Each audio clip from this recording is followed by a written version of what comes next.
салом бинандагони азиз, тозаҳои Тоҷикистону ҷаҳонро дар барномаи ахбори озодӣ пешниҳоди шумо мекунем. Нахуст мурури кӯтоҳ ба сархати мавзӯи имрӯз 3 феврал. вазири маориф ва илми Тоҷикистон мегӯяд, аз кор рафтани омӯзгорон раванди маъмулӣ аст. Коршиносон розӣ нестанд. ин кам будани сатҳи маоши муаллимон дар мактабҳо аст. шаҳрдории Хуҷанд бунёди тарҳи рӯёии Чинатаунро ба зиммаи ширкати сохтмонии маҳаллӣ вогузор кард. имрӯз чанд қадар маблағ дар бонк дорам ва тамоми ӯҳдадоришро ба таври хаттӣ гирифта бад дод. мансабдори хатлонӣ эътироф намуд, ки ба шарофати сарбозшикор ва ё аблава нақшаи даъвати тирамоӣ комил шуд. ба ҷарби ҷамоат, ба ҷарби ҷомеаи шаҳрвандӣ, донишгоҳҳо, коллеҷҳо ҳамира ман дар 15-ум ҷо хезондам. зоҳиран нигарониҳо аз тарки касб кардани омӯзгорон дар Тоҷикистон бештар мешавад.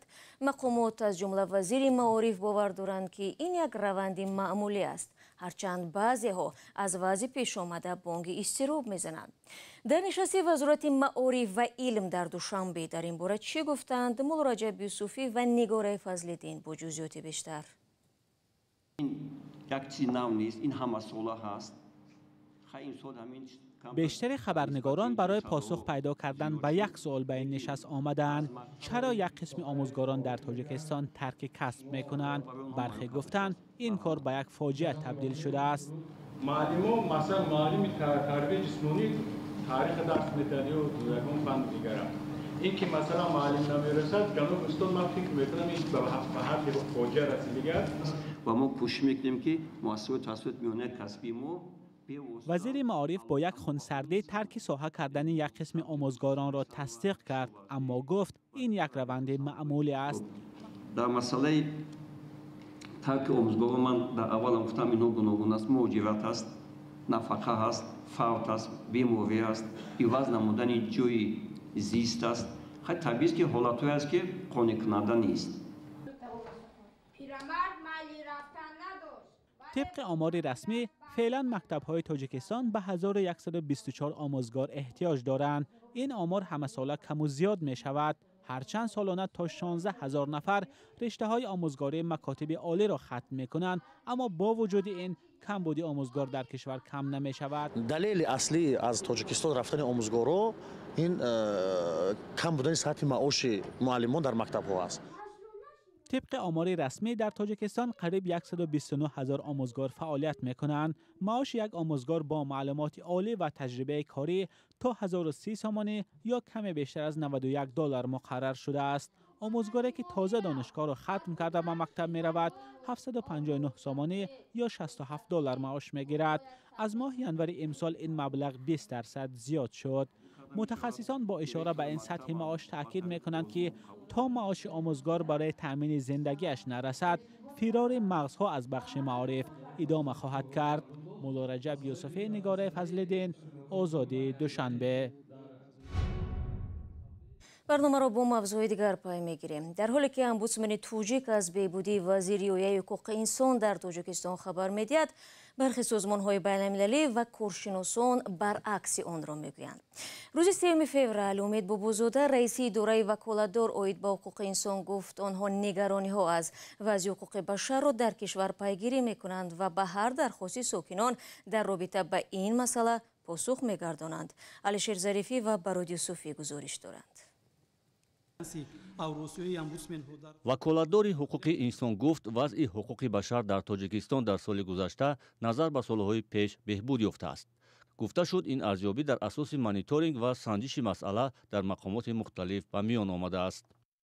соли 2021 бо мақсади муайян намудани вазъи риояи ҳуқуқи инсон дар мақомоти муассисаҳои давлатӣ, муассисаҳои пӯшида ва қисман пӯшида, тавқифгоҳҳои тафтишотӣ, тавқифгоҳҳои нигоҳдошти муваққатӣ, қисмҳои ҳарбӣ, муассисаҳои таҳсилоти миёнаи умумӣ, муассисаҳои томактабӣ, мактаби интернату ва дигар сохторҳо аз ҷониби роҳбарият ва кормандони мақомот дар маҷмӯъ 33 мониторинг, 27 санҷиш, 10 боздиду ташриф гузаронида шуданд.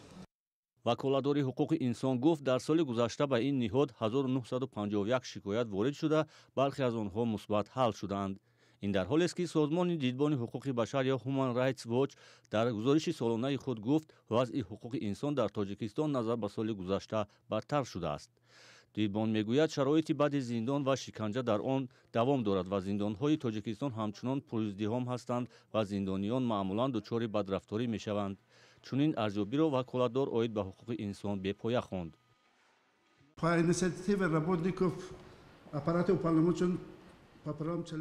با تشبث کارمندان وکالتدار عاید به حقوق انسان در تاجیکستان 5 مورد شکایت از شکنجه در زندانها را حضوری سنجیدند. سنجش‌ها معین کرد که دلیل شکنجه شدن محبوسان نادرست است. با نوشته دیدبان حقوق بشر مقامات تاجیکستان دسترسی به سامانه‌هایی را که انتقاد می‌کنند محدود کرده روزنامه‌نگاران و بلاگرها را برای اندیشه‌های انتقادی به جوابگری می‌کشند. در بیشتر از یک ماه اخیر نگرانی‌ها از نبودن اینترنت در ولایت مختار کوهستان بدخشان صدا می‌دهد. صنعت‌های بین‌المللی پیش از همه پیمان بین‌المللی عاید به حقوق شهروندان و اسرائیل در 4 هم و حالت پیش‌بینی کرده است که مثلا از جمله برای تامین همین بخطری اهالی ما این فقط یک اساس است وضع فوق‌العاده برای تامین مثلا با ترتیبات جمعیتی تامین صحتی سلامتی تامین امنیت اهالی همین صنعت‌های بین‌المللی اجازه میدن که بعضی همه حقوق‌های شخص یا حقوق‌های گروه شهروندان محدود کرده شود. تحلیلگران بر اینند که مخالفت در بهاگذاری به وضع حقوق انسان در کشور میان وکالتدار حقوق انسان در تاجیکستان و سازمان‌های بین‌المللی حامی حقوق انسان احتمال به شیوه بهاگذاری ربط دارد، ولی به نظر آنها واقعیت این است که وضع رعایت حقوق بشر در تاجیکستان بهتر نشده است. فعالان جامعه شهروندی جریمه بسته ایستادند یا اینکه محکوم کرده ایستادند، همه اینا سازمان‌های بین‌الخلقی هر یک فکت با دلیل ثبت میکنند و بعد بها میگیرند. اونچه که در تاجیکستان من فکر نکنم که یگان ساختار همه این حادثه های حساب و کتاب کند یا که ثبت کند و در نتیجه بها گیرد. وضع حقوق بشر در کشورهای آسیای مرکزی از جمله تاجیکستان در گذشته نیز بارها از سوی سازمان‌های بین‌المللی مورد انتقاد قرار گرفته است. مقامات تاجیکستان همیشه ادعای بدتر شدن وضع آزادی‌ها در کشور را رد می‌کنند. اکنون می‌رویم به جنوب تاجیکستان. بالاخره یک منصبدار منطقه کلوب در نشست مطبوعاتی اعتراف کرد که در جریان دعوت به ارتش سربازشکار و یا خود ابله جای داشته است. به قول او از خدمت در ارتش نباید کسی استثنا باشد. تا این دم مقامات توجیک همیشه وجود ابله را رد می‌کردند. محمود جان رحمتزاده در این باره تفصیلات می‌دهد. جمشید گل احمدزاده گنرال مایور و سردار آژانس مبارزه با فساد در منطقه کلاب اولین منصبدار بلندپایه تاجیک است که موجودیت سربازشکار یا ابله را در دعوت به خدمت حربی و شرکت خود را در آن اقرار کرد. در پاسخ به سوال خبرنگار ازیا پلیوس او گفت که به این و به یاری کالج و دانشگاه‌ها انجام دعوت در شهر کلاب امکان ناپذیر بود. ما با جلب میلیسیا، با جلب جماعت، با جلب جامعه شهروندی دانشگاه کالج همین را ما در 15 جا خزاندم. ببخشید. ابله وقتی. این ابله وقتی برای شکایت که ابله وقتی کردم. بنا بر گزارش‌های زیاد چنین شکایت‌ها نتیجه ندادند. از جمله ساکن کلاب مهراج کبیرов میگوید پسر او را مقامات از پس میز دانشگاه داشته به ارتش بردند. فرزند ما در انیورسیته در تاریخ و حقوق فاکولته تاریخ و حقوق در کورس سوم فرزند ما تحصیل میکنند. در کورس سوم فرزند ما را اومده از درون انیورسیته از درون اودیتوریاشون گرفته با طور فریب گرفته بردند. سردار آژانس مبارزه با فساد در منطقه کلاب گزارش خبرنگاران را درباره چنین بازداشت‌ها یا ربودن‌ها سیاه‌کنی نامید. حتی سیاه هم کردن در چیز امنیتی بچه یک تا عسکری بردنی بودن تا کجا را نویستن که چه بچه ژورنالیست باید بچه روزنامه‌نگار باید دعوت نشود. عهدهداری حربی برای همه شهروندی جمهوری تاجیکستان حتمی است. سخن از دعوت مجبوری پسر بیماری احمد ابراهیم سردبیر نشریه پایک می رود که باعث شکایت از فشار سردار میلیسای منطقه و کارمندان او شده است. خود سردبیر شکار فرزندش را به مقاله تنقیدی درباره کودکستان ها ربط می دهد. شکایت‌ها از موسم تیرماهی سربازشکار در تاجیکستان زیاد بودند ولی مقامات همیشه آنها را رد می‌کردند. جمشید گل احمدزاده موجودیت آن را در نشست خبری تصدیق کرد.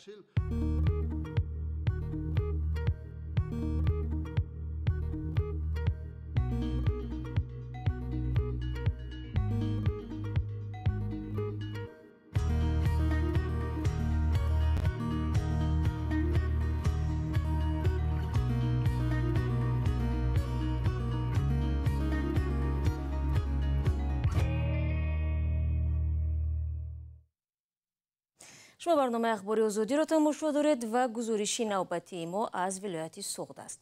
شهرداری خوجند اجرای لایحه پرسر و صدای معروف با نام چاینا تاون را به یک شرکت وطنی سپرده است. محله معروف با نام چاینا تاون میبایست 7 سال پیش اجرا میشد ولی شرکت چینی بعد از تخریب منزل ساکنان اعلان کرد که زمین محله برای بنیاد بیناهای بلندوشانه مطابق نیست. حالا باشد شرکت ساختمانی محلی وعده داده است که این مکان را به زودی آباد میکند. گزارش فرزان محمدی را در این باره با هم تماشا میکنیم. شرکت ساختمانی قدرت 2010 با نام سیردریا سیتی در مرکز شهر خوجند و کنار رود سیر ساختمان بینای بلندوشانه را شروع کرده است. مسئولان این شرکت میگویند در مساحت بیشتر از 1.5 گکتار 8 بینای تا 16 آشانه با اضافه میدانچه و باغچه کودکانه را برای 1200 عائله تا مهلت 4 سال ساخته به استفاده خواهند داد. ماه اوگوست سال 2015 یک شرکت چینی 32 حوله باشندگان اینجا خیابان رحمان نبی شهر خوجند را برای ساختمان چاینا تاون یا شهرک چینی ویران کرد و طبق لایحه میبایست 15 بینای نو با اضافه مکتب و کودکستان زمانوی میساخت. ولی پس از چند به قول مقامات تاجیک شرکت چینی با سبب بلند بودن سطح آب و مسئله‌های دیگر در این منطقه از این طرح دست کشید.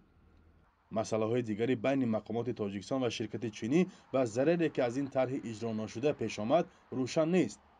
ولی اکنون شرکت ساختمانی وطنی میگوید راه حل آن مشکل را یافته و برای اجرای این طرح کمر بستند. ما متخصصان گیولوژی آوردیم. هم چهار طرفش همه جوشه گیولوژی که تشخیص کرده برآمدیم.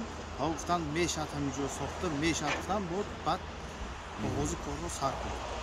این مثلا مستحکم کنی زیربنا و یاش هم مسئولیت کرده تا ما همش کردی و متخصصای مستحکم کنی کردی مسئولیت کرده برآمده آورده همشون متخصصا حاضر کار کرده سودیان ما یا خیلی خوفش نیست. سال گذشته بعد سرگردانی و اجاره نشینی های 6 ساله به 32 عائله شهر خوجند که از آنها جبردیده های طرح چینی نیز نام میبرند حکومت شهر از محله 18 خانه های نو داد.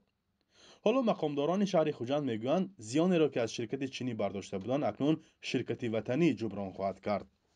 با پیش از اون که با این شرکت این زمین رو وابسته کنیم همه جهت راستیگر برای چهل کنیم خطوی وابونی نشود همه جهت سنجیدیم. هم شرایط اقتصادیشه هم مالیویشه هم امروز چند قدر مبلغ در بانک دارند و تمام عهدهداریش به طور خطی گرفته بعد دادیم. تقریبا 7 سال جای خانه هایی که با امید بنیاد شهرک چینی ویران کرده شده بود مثل یک خرابزار خالی می ایستاد و تنها اطرافش را پوشانیده بودند. مسئولان شرکت ساختمانی حسنورا یک که مالکان شهروندان چین هستند و مدیر کل شرکت پکین جاو شینجا که با گروه از معماران چینی ساختمان طرح را نهایی کرده بودند از آن زمان تا حال به رسانه‌ها واکنش نکردند. موقع مقامات جانب چین تا حال در این باره معلوم نیست. فرزان محمدی، رادیو آزادی، شهر خوجند. بینندگان عزیز این مطلب آخری برنامه امروز بود. تشکر از یک شما که پیوسته ما رو همراهی میکنید. خبر و گزارش‌های دیگر چون همیشه در سامانه رادیو آزادی زیر نشانی www.azadi.org گذاشته می شود. گزارش‌های ویدیو رو میتوانید در صفحه آزادی ویدیو تماشا کنید. یادتان نرود فردا شما رو در برنامه سرخط رویداد منتظرم. خدا نگهداری. حیات.